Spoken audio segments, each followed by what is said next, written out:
Okay, good morning. Where are we going today, Brenda? Let's see. Today we're going to go to Castle Farms and drive around along the coast, and then we'll come back here. All right. Well, off we go, and we'll get back to you as soon as we get where we're going. Just driving here along the lake on our way to Castle Farms.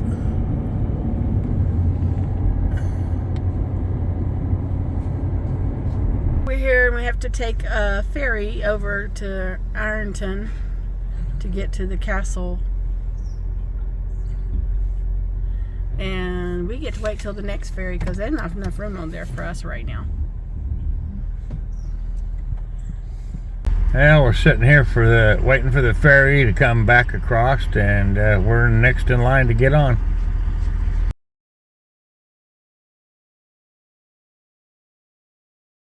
Well, here comes the ferry, so as they get up here, we'll be able to get on.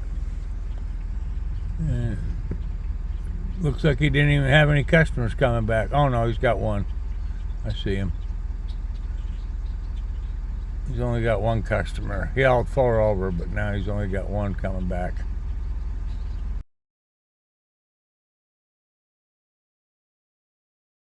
Going across the water here. Not really, we're on the ferry. But we didn't even realize we were going today. That I thought it was a bridge across the water. No, ain't no bridge, it's the ferry, and it runs. But in the winter they just chain it up and you've got to drive around, and it's 30 miles out of the way to get back over here. It's a 30-mile trip to get over here where we're going. So at $5, it's worth taking the ferry. You're just not going to pull a trailer across this because it's a short ferry. Yeah, you ain't going to get no trailer on it. Okay, we're here at Castle Farms. Built in 1918. Kind of a chilly, cloudy day today. Yeah, it's 63 degrees, so we decided we better wear something warm instead of our short pants. But this is going to be very interesting. I never even heard about this place. And you just, it's amazing when you Google things what you find. And there's a knight in shining armor.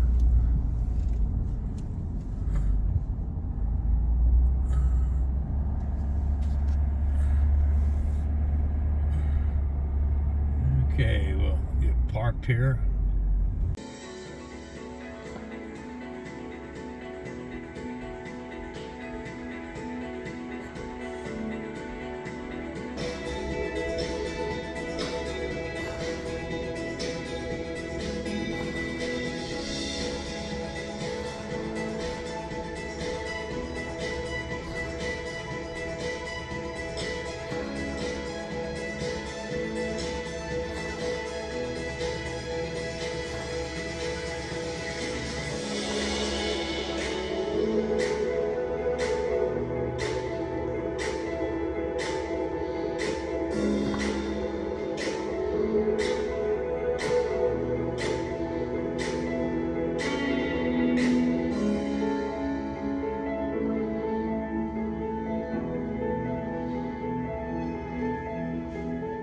While a working dairy farm, it was also used to showcase equipment from the Sears and Roebuck catalog.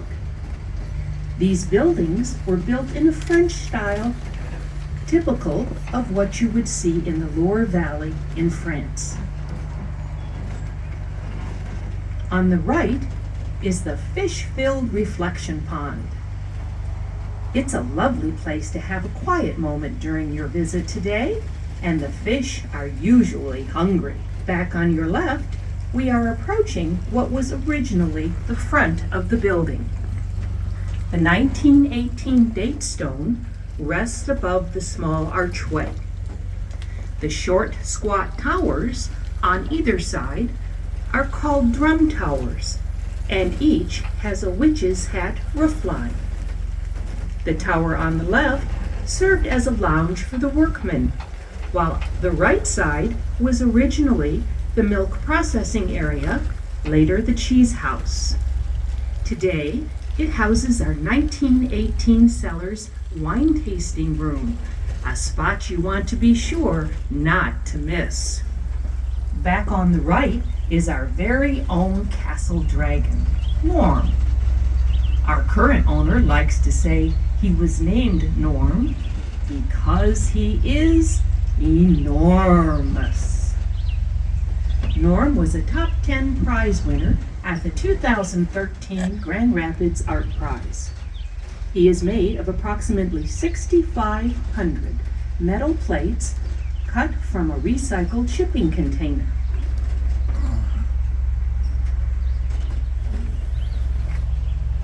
On your left, as we come around the curve, you will see the Rose and Alphabet Gardens, plus our wonderful garden railroad.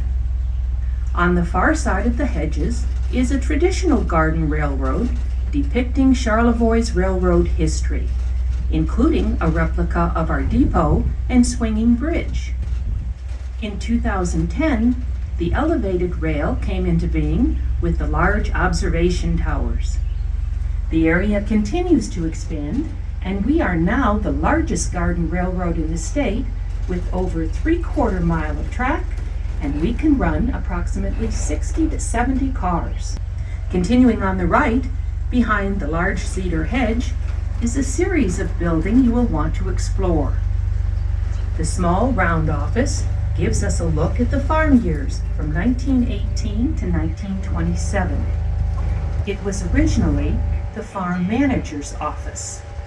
Next is the ice house with its original door to the rear and a wonderful view corridor from up top for all the photographers with us today.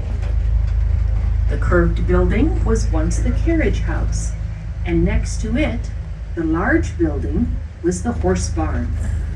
It would have housed 13 pair of working Belgians. Next to the horse barn is the small blacksmith shop, which serves today as our museum. You'll find many items from the World War I era, as well as items from the early Sears and Roebuck catalog. The large garden on our right is a combination of what our current owner, Linda Mueller, had seen at Versailles and the Chambord Chateau, both in France, Harcourt Castle south of London, and her own ideas. Her sketches can be found in her book, For the Love of a Castle, which is available in the gift shop. The lovely statues gracing the center walk represent the 4 seasons. Be sure to stroll in this area and perhaps find Mrs. Mueller's favorite spot. On your left is the original farmyard.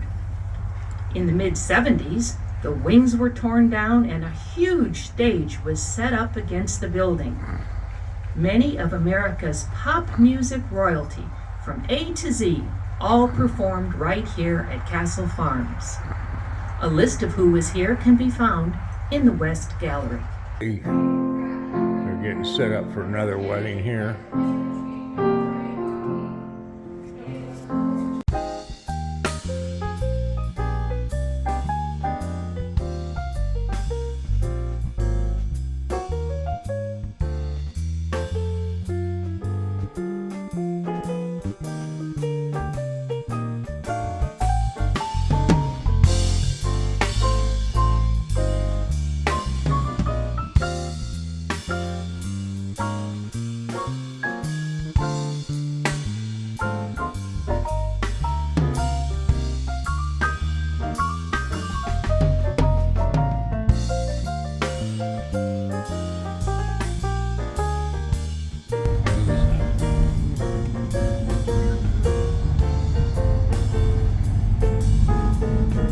Pretty interesting street here with the houses, and people really take care of the landscaping. It's really interesting.